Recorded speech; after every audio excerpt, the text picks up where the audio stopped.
மேடையில் அமர்ந்திருக்கும் பெரியவர்களுக்கும் இங்கே வருகை தந்திருக்கும் அனைவருக்கும் ஊடக நண்பர்களுக்கும் என்னுடைய அன்பான வணக்கங்கள். லதா அவர்கள் ஒரு நல்ல மனைவியா, ஒரு நல்ல தாயா, பேர குழந்தைங்களுக்கு ஒரு நல்ல பாட்டியா தன்னுடைய லௌகிக கடமைகளை சிறப்பாக செய்து கொண்டு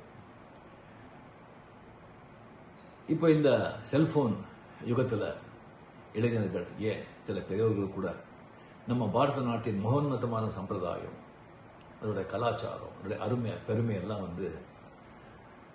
அவங்களுக்கு தெரியாமலேயே அதை பற்றி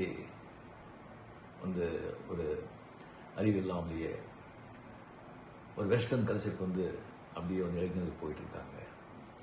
இங்கே வெஸ்டர்னர்ஸ் அங்கே அவங்களுடைய சம்பிரதாயம் கலாச்சாரத்தில் அவ்வளோ சந்தோஷம் நிம்மதி கிடைக்கலன்னு சொல்லி அவங்க நம்ம இந்தியா பக்கம் இதில் தான் ஒரு உண்மையான ஒரு நிம்மதி சந்தோஷம் கிடைக்கும்னு சொல்லி அவங்க இந்த பக்கம் வந்துட்டு இருக்காங்க. லைக் மெடிடேஷன், யோகா, இயற்கையான வாழ்க்கை, அந்த மாதிரி.